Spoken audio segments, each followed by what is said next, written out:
Bien, vamos a arrancar entonces con esta segunda parte. Dijimos que ahora al regresar ustedes me iban a dictar, ya puedo borrar el histograma, ya les mandé foto.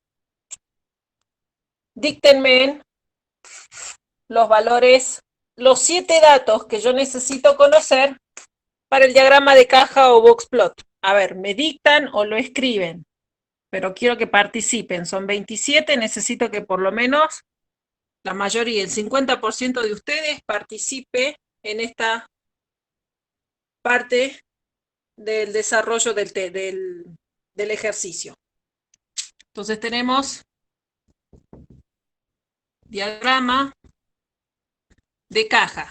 ¿Cuáles son los 7 datos que tenemos que conocer a la hora de graficar el diagrama de caja? A ver, me los empiezan a nombrar y yo los voy escribiendo. Bien, cuartil 1, cuartil 3 y cuartil 2, que es igual a la mediana. Perfecto. ¿Qué más? Hasta ahí voy 3, me están faltando 4 datos más. ¿Cuáles son?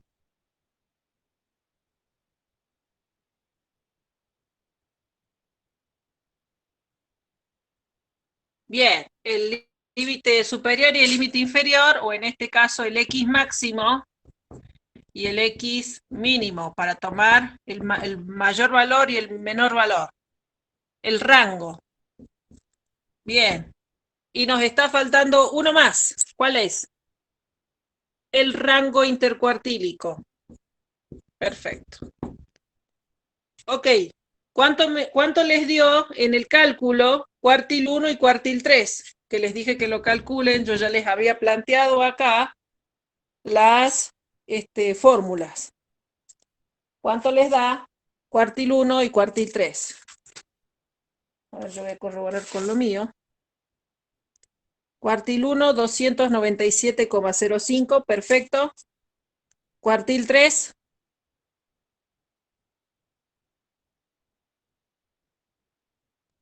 380,64. Joya. Entonces voy anotando. Cuartil 1, 297,05. Llegamos a lo mismo hasta ahí, ¿eh? Cuartil 3, 380,64. ¿Cuánto era el valor de la mediana? ¿Se acuerdan? Yo ya lo borré. ¿Me dictan? Era 300 algo. Mediana o cuartil 2, ¿cuánto es? 332,3, gracias, Gustavo.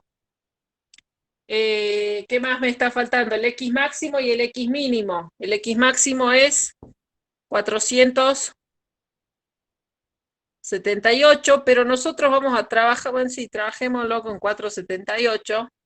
Y el X mínimo 196. Yo en realidad acá trabajaría el último valor que tengo, que sería el 475. Pero si ustedes quieren trabajar con el último valor de la tabla del intervalo, no estaría mal, ¿sí? El rango y el rango intercuartílico, ¿cuánto les da? El rango, a ver. Para que no nos confundamos, lo trabajemos con este valor que estamos acá. Yo voy a borrar este, así no se confunde. ¿Cuánto les da el rango? X máximo menos X mínimo. 282. 282, gracias. ¿Y el rango intercuartílico?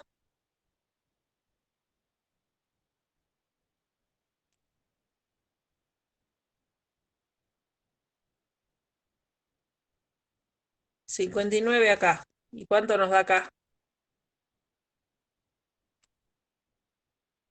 3. 83,59. 83. ¿Así? Sí, a mí me Sí, dio así, no. no sé si a alguien más le dio lo mismo. Perfecto. A ver, ¿alguien más obtuvo eso? Uno más que lo haya obtenido y lo damos por válido. Y seguimos. Listo. Gracias, Leila. Perfecto. Tengo los 7 datos. Vamos a la gráfica. En la gráfica dijimos siempre vamos a hacer una gráfica horizontal. Vamos a tener que romper el eje, obviamente, porque vamos a partir de 196. Acá va a estar el valor. Uy, me salió rechueca. Ahí. Acá va a estar el 478. Ya tengo el X máximo y el X mínimo. Marcamos cuartil 1 y cuartil 3. 196. 200, bueno, hagamos que 300, 297 estará por acá. Ahí. Y me está faltando cuartil 3, que es 380, 300, pongámosles 400 acá. Ahí.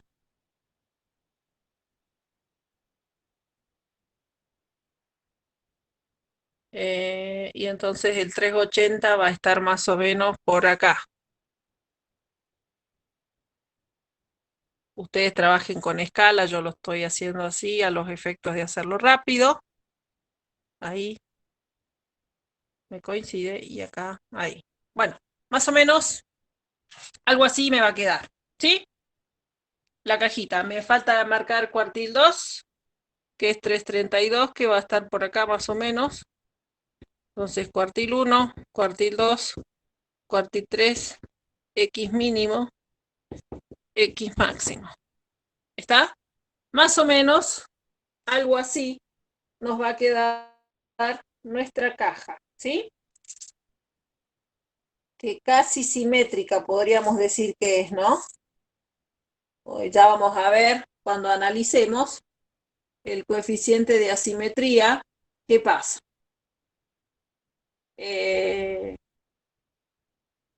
Yo diría que tiene un pequeño sesgo hacia el sesgamiento positivo o hacia la derecha, porque si se fijan entre el X máximo y el X mínimo, acá está el 196, por acá está el valor 297, es casi 100, y acá si yo me fijo el cuartil 3 está en 380, que es más de 100, acá es 99 y acá es 100, 102, 103, o sea que tengo un pequeño sesgo positivo o hacia la derecha, por unas milésimas nada más. Así que bueno, vamos a dejarlo ahí para verificarlo con el coeficiente de asimetría que ya lo vemos a continuación. Veamos ahora, ya está el diagrama de caja, no me detengo mucho en este tema porque ya lo hemos visto en la clase pasada para variables cuantitativas discretas y fíjense en que no varía más allá de que los valores son decimales, no hay mucha variación en lo que es el desarrollo del mismo. Veamos lo que es el desvío estándar.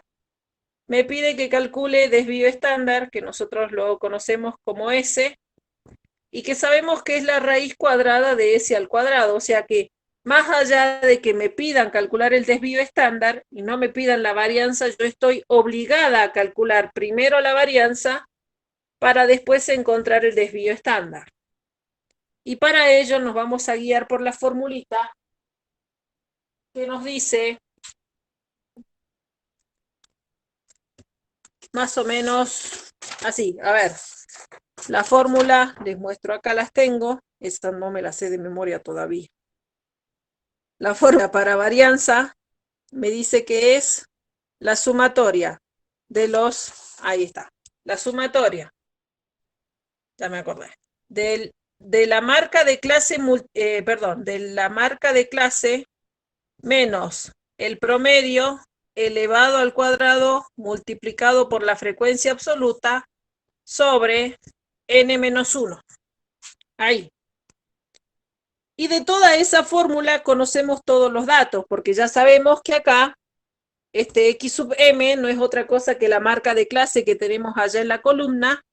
X rayita es la media, que ya lo calculamos y obtuvimos que la media no sé por dónde estará, pero la deben tener ustedes. Nos daba un valor que creo que era 337. Y la frecuencia absolutas, que son las que tenemos en la columna de nuestra tabla de frecuencias.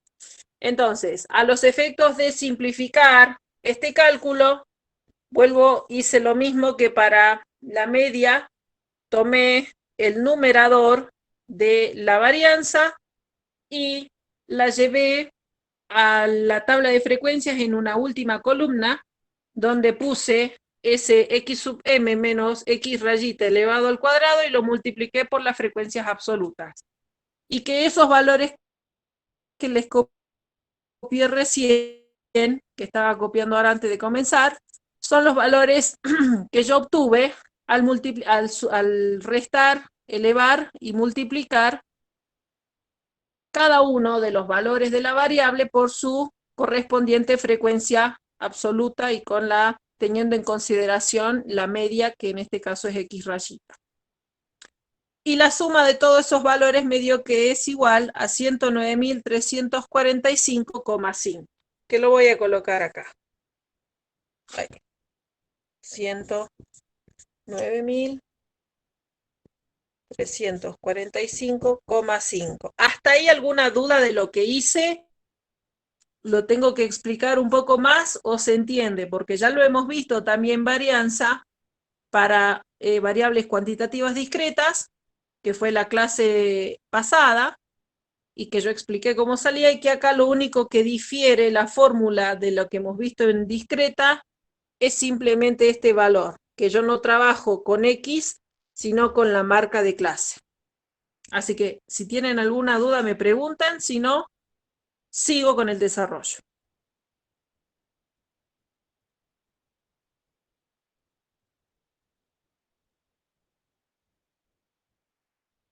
¿Todo bien hasta ahí? ¿Sí? Perfecto, entonces seguimos. Tengo el valor que es 109.345,5 y lo divido en n-1, que en nuestro caso n es 30, así que n-1 va a ser 29. Por lo tanto, la varianza me va a dar un valor que, si lo calculan y me dictan, me van a ser de mucha ayuda. 3.770 puede ser. Sí, 3770,5. Muchas gracias. Buenísimo. Y si le saco la raíz cuadrada ahí nomás, ¿cuánto me da el valor del desvío estándar, que es el que quiero averiguar? Porque es lo que me pide el ejercicio. 61, 40. perfecto, gracias. 61,40. Bien, valor que yo sí puedo interpretar, y este es el que no se interpreta, ¿sí? Porque es un valor cuadrático, no trabajamos con interpretaciones cuadráticas en estadística, por lo menos no ahora. La interpretación del desvío estándar, entonces, en este caso sería que la dispersión promedio de los ingresos quincenales, de los ingresos en pesos de los trabajadores informales respecto a la media es de 61,40 pesos. Repito nuevamente para que lo copien. A ver, interpretación del desvío estándar. Es la dispersión promedio de los ingresos diarios en pesos de los trabajadores informales respecto a la media, y es de 61,40 pesos. ¿Está claro?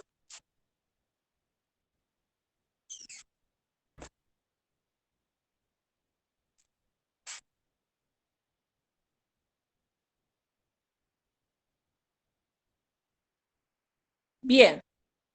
Ya tenemos entonces calculada la varianza y el desvío estándar. Me estaría faltando, para cerrar con este tema, ver, de acá nos estaría faltando, ya está la construcción del diagrama, ya está el coeficiente de asimetría, compararlo con el histograma y el diagrama de caja. Ese vamos a hacer, coeficiente de asimetría y kurtosis y la interpretación. Ok, nos están faltando solamente dos coeficientes para calcular. Vamos a ver, voy a borrar, esto ya no voy a borrar caja porque me faltaría, voy a borrar acá abajo, a ver. O acá arriba que ya les mandé foto de esta parte.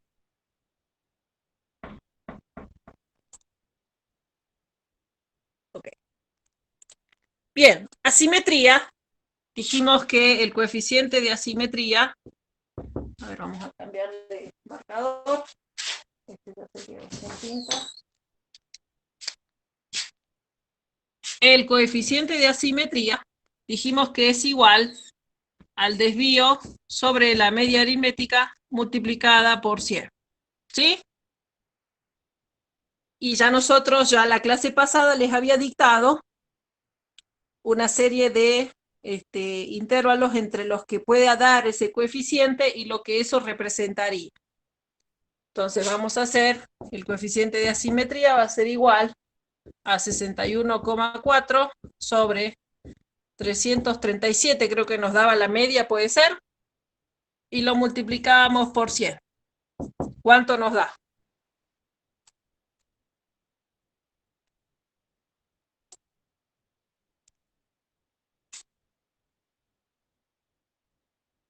Perdón, estoy playando mal, es al revés. Asimetría es media menos moda sobre desvío, ¿no? No me han dicho nada, yo estoy haciendo coeficiente de variación ahí. Y ninguno me ha corregido. ¿Se dan cuenta? Media menos moda sobre desvío. ¿Está claro? Recapitulo. Borremos. Asimetría es igual a la media menos la moda sobre el desvío. Y eso nos va a dar 337 menos 321,33 sobre el desvío, que es 61,4. Entonces, asimetría, ¿a cuánto nos va a dar igual?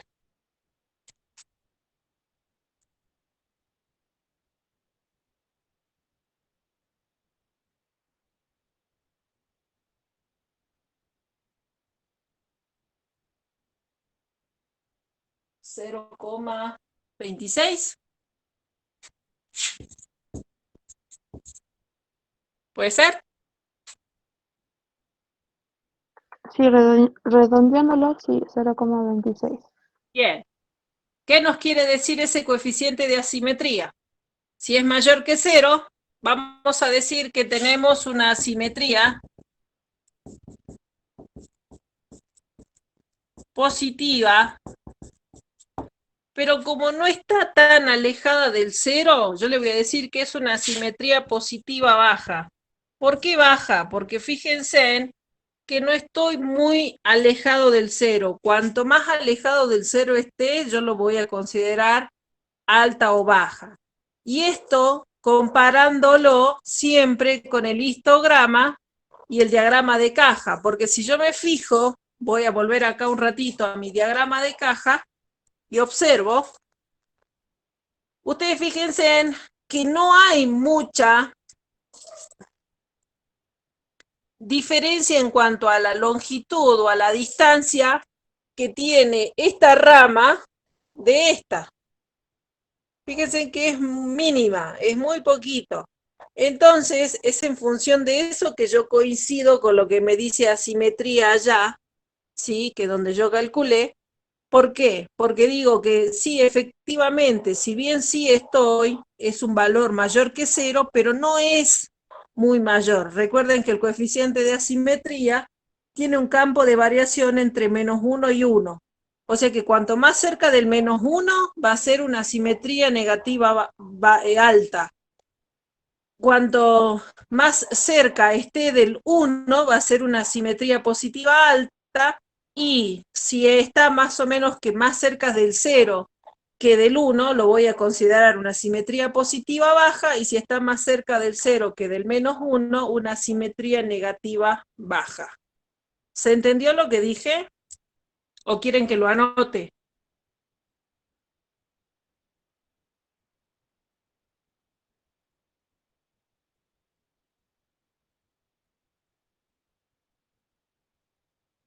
Anoto. Bien, lo anoto. A ver, vamos a ser un poquito más minuciosos en el coeficiente de asimetría. Si el coeficiente de asimetría es mayor que 0, o si el coeficiente de asimetría es menor que 0.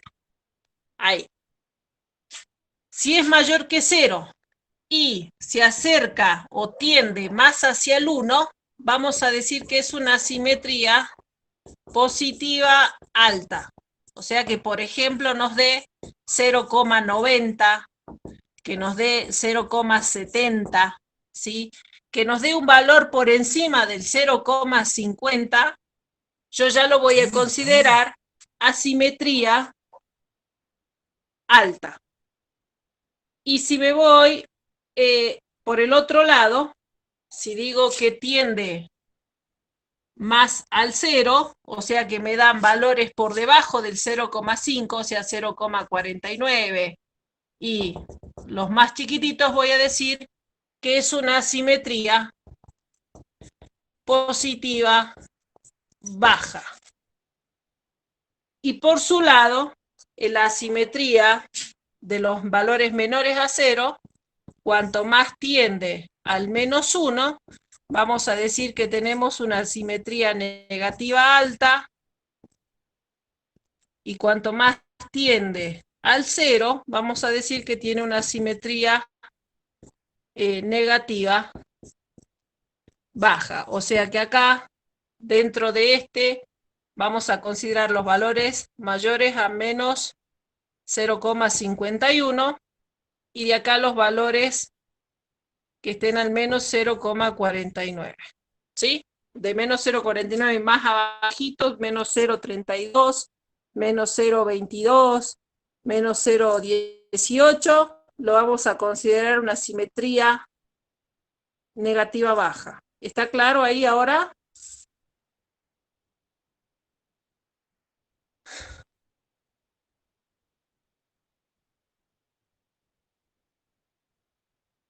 ¿Se entiende? Perfecto. Listo. Entonces nosotros acá lo vamos a considerar entonces una simetría positiva baja, que fue lo que nos y que, vuelvo a repetir, lo había dicho ya la clase pasada, y hoy agregamos al histograma.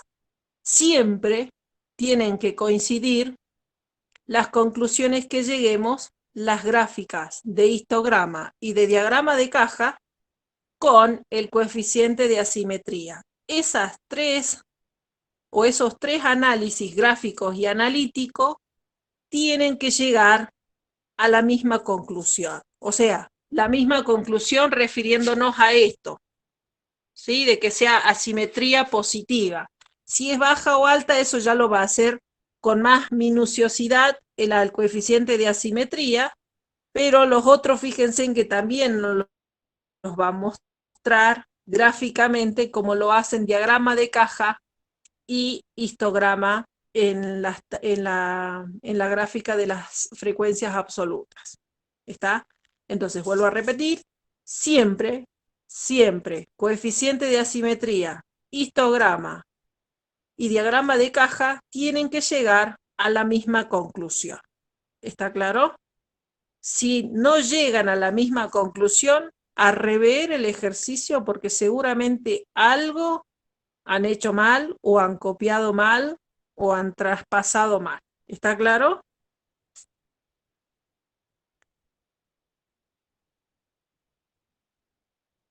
Bien. Ok. Vamos a ver entonces, por último, el coeficiente de kurtosis, que nada tiene que ver, ese sí nunca va a coincidir con los otros tres que acabamos de nombrar, pero que lo debemos calcular a los fines de saber el apuntamiento de la curva. Bien, para kurtosis, ahora sí voy a borrar acá, pues ya no me sirve. Vamos a aplicar la formulita, que ya la habíamos aplicado la clase pasada, pero yo ahora rápidamente la voy a aplicar para este ejercicio, así ya vemos un poquito, voy a explicar un poquito el problema 8, antes de cerrar la clase.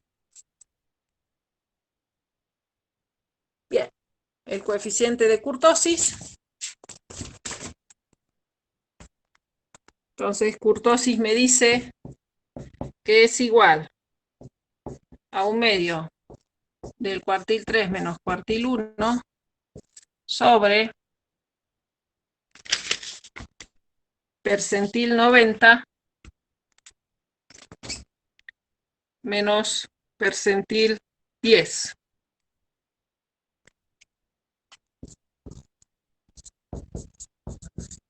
¿Sí? ¿Y qué? El cálculo de kurtosis, ya percentil 90 y percentil 10 lo van a saber calcular. Recuerden, yo por ahí se los voy a anotar acá. Ya se los había anotado la clase pasada, pero bueno, percentil 90 dijimos que es igual. Límite inferior, en este caso va a ser límite inferior más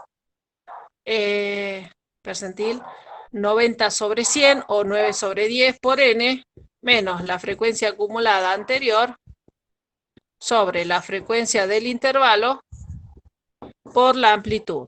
Y el percentil 10 es igual al límite inferior más 1 sobre 10 por n menos la frecuencia acumulada anterior sobre la frecuencia del intervalo por la amplitud, que se calcula de la misma manera que hemos calculado para los deciles o cuartiles, que fueron las otras unidades de medida o de posición que ya calculamos. Y que yo ahora, a los fines prácticos de ya resolver nada más que kurtosis, les voy a anotar los resultados que obtuve y ustedes después me dicen si los encontraron también. Percentil 90, 421,6. Percentil 10 va a ser igual a 254,75. ¿Sí? Recuerden, buscan la posición 90 para percentil 90 y la posición 10 para percentil 10 en las frecuencias acumuladas menor que, y encuentran cada uno de los intervalos para resolver este ejercicio. ¿Sí? Y entonces, kurtosis me va a dar 1/2 por cuartil 3 menos cuartil 1, que era 83,59. Creo que así nos había dado la diferencia eso, que no es otra cosa que el rango. Y abajo colocamos percentil 90 menos percentil 10, que serían los 421,6 menos el 254,75, y que por lo tanto kurtosis me va a dar 0,25, me dio a mí. ¿Se fijan? Y que eso me va a definir entonces que yo tengo, por lo tanto, una distribución o una curva ¿de qué tipo? Cuando tendía a 0,25, ¿qué tipo de curva teníamos en el caso de kurtosis? Si tendíamos al 0,25, la curva es, Mesocúrtica. muy bien, mesocúrtica. Quiere decir que hay una variación intermedia de los datos o dispersión intermedia de los datos. No es tan disperso, ¿sí? está dentro de lo normal, digamos. Bien, y con eso terminaríamos de ver lo que es el problema 7 y todo lo que conlleva a analizar el problema 7. ¿Alguna duda? Hablen ahora o callen para siempre. Si tienen alguna duda me dicen, y si no, voy a comentar brevemente un poco lo que hice en el problema 8. Profe, ¿podría mostrar la fórmula de la P10? ¿Cómo ¿De era? percentil 10? Percentil 10, sí. Acá, ahí está la fórmula.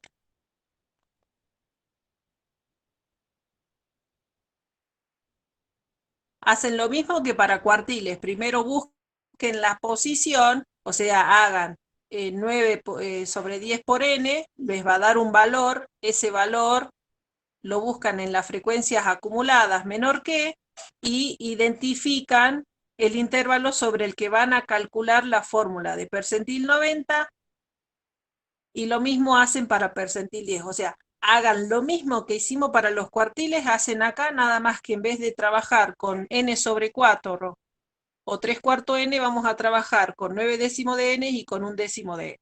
¿Sí? Desarrollé el problema número 8, que hablaba de los precios de los alquileres de departamentos. ¿Sí? No, no, porque en los finales les toman teoría, les toman, por ejemplo, que definan o expliquen brevemente en qué consiste en cada una de las medidas de tendencia central, de dispersión o de posición. Les van a pedir que hagan una diferenciación entre población y muestra, que definan el tipo de variables, cuándo es variable aleatoria, discreta, y bueno, después ya vamos a ver qué les toman de las otras unidades, pero no se centran mucho en que sepan de memoria las fórmulas. Es más, inclusive en los parciales hasta el año pasado se les permitía rendir con un cuadro de fórmulas, podían ingresar al parcial para poder rendirlo. Así que no sé cómo será este año, que es todo virtual. Ya me avisarán ustedes. Bueno, veamos. En el problema 8, fíjense en que yo hice la clasificación de la variable. Bueno, la definí, clasifiqué variable cuantitativa continua, una escala de medición de razón. Y el gráfico que yo presenté para una variable, cuando tenemos una comparación de una variable en dos muestras o dos poblaciones, siempre el gráfico a desarrollar es el gráfico superpuesto, que se le dice, que es un histograma, en este caso histograma porque estamos trabajando en intervalos, y que es superpuesto, ¿sí? Y cuando ustedes les piden que interpreten ese gráfico, lo que tienen que hacer es interpretar ¿sí? Cada uno de los intervalos que tienen y decir qué es lo que ven ustedes en cada uno de esos intervalos. Por eso es que yo ahí les hice una de las interpretaciones y les dije,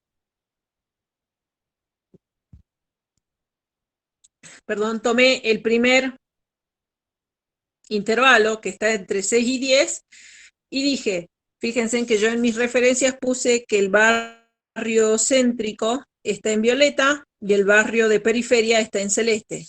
Entonces yo dije, bueno, si yo observo gráficamente, en los barrios de periferia tienen más departamentos que los barrios céntricos. O si lo quiero ver desde acá, digo, en los barrios céntricos tienen menos departamentos de 2 dormitorios que estén entre 6 y 10.000 pesos, y yo puse miles de pesos porque no me da, esa especificación no me la da el ejercicio, pero yo me imagino que si vamos a hablar de alquileres y estamos hablando en una situación actual, un alquiler, dudo mucho que un alquiler de un departamento esté entre 600 pesos y 1.000 pesos. Entonces yo trabajé con la unidad miles de pesos. De todas maneras, esa cuestión se la pueden preguntar a los profesores para saber en qué unidad de medida estarían trabajando ese 6 y 10 o cada uno de esos valores del intervalo. Pero bueno, considerando los miles de pesos, yo digo que los barrios céntricos tienen menos departamentos de 2 dormitorios entre los 6.000 y los 10.000 pesos que el barrio de la periferia, porque si yo observo, esta barra es mucho más grande que esta barra de acá, y si me fijo inclusive en la tabla de frecuencias, mi tabla de frecuencias para el intervalo 6-10, lo que son los barrios céntricos es 17 y para los barrios de la periferia es 27. Entonces se ve que hay una diferencia. Bueno, esa interpretación que yo hice para una, ustedes tienen que hacer para todas y cada una de las barras que tienen en el histograma, ¿sí? O sea que no está completo acá. A ustedes les faltaría completar de 10 a 14, de 14 a 18, de 18 a 22 y de 22 a 26. Que se los dejo para que ustedes lo hagan, porque si no todos van a copia y pegar lo mismo que yo diga, y estaría bueno que tengan un poco de autonomía en el desarrollo de esa interpretación, ¿sí? Luego hice la tabla de frecuencias, que acá también les hago la aclaración, yo a los efectos de hacerla un poco más rápida, la hice comparativa acá, pero que si ustedes quieren, pueden hacerla por separado, las del barrio céntrico con las del barrio de la periferia. Es decir, tendrían que hacer esta y esta, todas las que están en azul, hacen una tabla de frecuencia, y las que no están azul más estas dos hacen otra tabla de frecuencia. O sea, pueden hacer 2 tablas de frecuencia por separado y no estaría mal. Yo lo hice a los simples efectos de hacerlo de forma más rápida, nada más. Pero les aconsejo que las separen para que no se confundan, porque pueden confundirse a la hora de sumar y multiplicar los valores que tienen que calcular ahí, ¿sí? Luego hice, bueno, como ya les mostré en el ejercicio 7, fue lo que yo hice acá en las 4 últimas columnas, fue calcular el numerador de la fórmula de la media para los barrios céntricos, el numerador de la fórmula de la media para los barrios de la periferia, y lo mismo con la varianza y el numerador de la varianza de los barrios céntricos y los barrios de la periferia, para poder sumarlos y obtener simplemente las sumatorias y ya trabajar con eso en lo que son las medidas que estábamos considerando. Media aritmética de los barrios céntricos, media aritmética de los barrios de la periferia, y calcular. Acá también yo no lo escribí porque lo dejé para que lo escriban ustedes, me estaría faltando la interpretación. Pero básicamente, si yo comparo la media de los barrios céntricos con la media de los barrios de la periferia, ¿qué es lo que voy a decir? Que en promedio, los departamentos en el barrio céntrico están costando, ¿cuánto? 15.000 pesos o 15,24 pesos, miles de pesos puedo poner, ¿sí? Y que los barrios de la periferia, de los departamentos en barrios de la periferia, están en promedio es de 12,88 miles de pesos. O si quiero hacer la comparación de las dos, puedo decir que los barrios céntricos son más caros que los barrios de la periferia en promedio, ¿sí? Ahí tienen 3 tipos de interpretaciones que ustedes pueden hacer en base a la media, comparándolas entre ellas o analizando a cada una de ellas. ¿Está claro? ¿Hasta ahí alguna duda? Lo mismo hice, con la media. En la media, calculé la media de los barrios céntricos y la media de los barrios de la periferia, y cuando voy a analizar, voy a hacer la interpretación de cada una de ellas o la interpretación de ambas, comparando ambas medianas. En el caso de la mediana de los barrios céntricos, me da 15,375, y de los barrios de la periferia me dio 12,63. Entonces yo voy a decir que el 50% de los departamentos tienen o valen o tienen un precio en miles de pesos de 15,375 o menos, o el 50% de los departamentos del barrio céntrico tienen un precio de miles de pesos de 15,375 o más. Y lo mismo en el caso de la mediana para los barrios de la periferia. El 50% tiene 12,63 miles de pesos o menos, o 12,63 miles de pesos o más, ¿sí? Luego, acá me faltó ponerle, que fue una de las preguntas que tuvimos hoy, me hicieron muchos hoy, me falta el inciso D, no, el inciso D es este. Me pedía que marque cuál es la unidad de, cuál es, no sé cómo hacía la pregunta, pero creo que básicamente les preguntaba cuál de los dos, de las dos barrios tenía más homogeneidad. Entonces, y nosotros para trabajar la homogeneidad, recuerden que nosotros decíamos que una variable era más o menos homogénea cuando analizábamos el coeficiente de variación. Entonces yo, para poder trabajar el coeficiente de variación, tengo que conocer el desvío y las medias.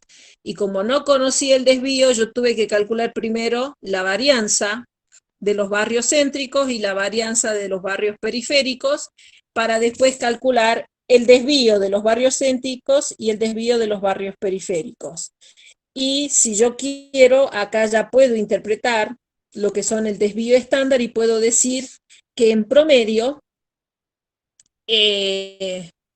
los barrios de la periferia tienen menos, si los tengo que comparar, digo que los barrios de la periferia tienen menos dispersión en promedio, tienen menos dispersión de los datos con respecto a la media, que es de 3,92, que los barrios, que la dispersión promedio de los barrios céntricos, que tienen una dispersión promedio de 4,75 respecto a la media, ¿sí? Entonces puedo compararlos o decirlas de cada uno y no estaría mal. Y luego de ahí hago el cálculo del coeficiente de variación, y ahí sí yo, fíjense que ya les escribí, porque esa era importante, la interpretación del coeficiente, porque me pregunta cuál de los dos es más homogéneo. Y si nosotros nos fijamos en esa pequeña parte, en lo que les dicté en la clase pasada de cuando un coeficiente es homogéneo o es disperso, nosotros por los valores que nos da diríamos que los dos son muy dispersos, ¿sí? Pero si tenemos que compararlos entre ellos, diríamos que es menos disperso el que tiene un coeficiente de variación más pequeño, que en este caso sería el coeficiente de variación para los barrios de la periferia, ¿sí? Sí, no fue interpretación de la varianza, sino del desvío. La varianza, recuerden, no tiene interpretación. Lo que interpreté fue el desvío estándar, y decimos que la dispersión promedio de los datos respecto de la media es de 3,92 miles de pesos, ¿sí? O la dispersión promedio de los datos de los departamentos del barrio céntrico es de 4,75 miles de pesos respecto a la media. O sea, lo pueden escribir de la forma que ustedes quieran, siempre recordando que cuando hablamos en el caso del desvío estándar, estamos hablando de una dispersión promedio. ¿Sí?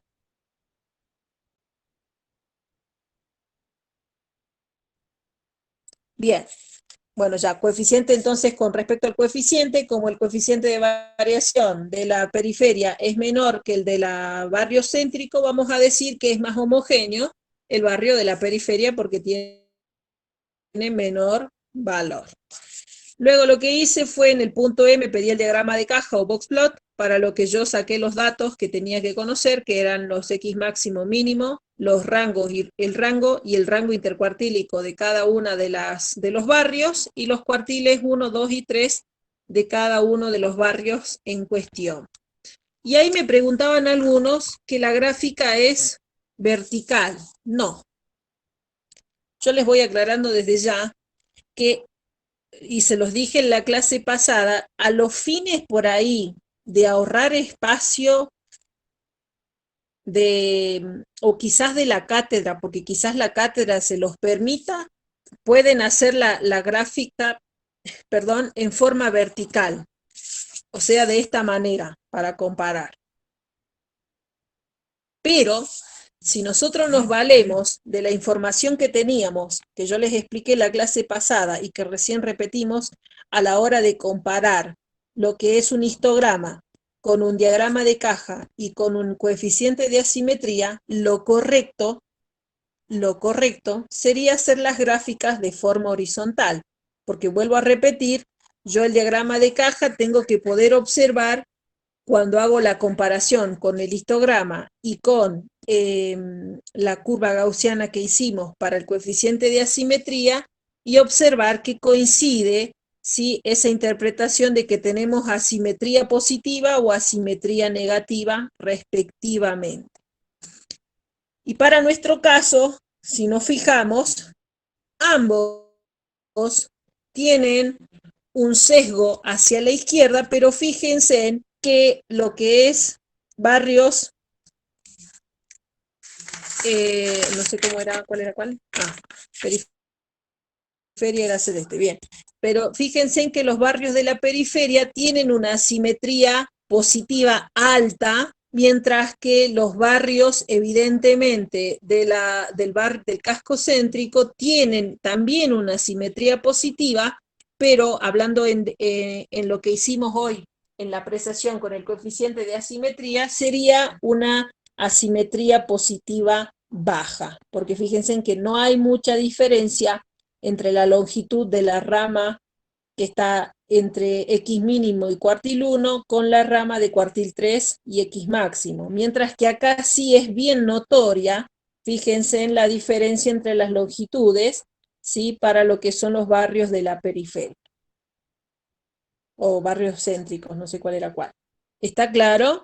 Entonces, faltaría que escriban la interpretación de esto, y la interpretación estaría dada porque esta es una simetría positiva alta y esta seguramente una simetría positiva baja, que si ustedes se toman el trabajo de calcular el coeficiente de asimetría, va a hacer que coincida con eso que ustedes están viendo gráficamente en diagrama de boxplot. ¿Está claro? Con esto doy por cerrada la clase.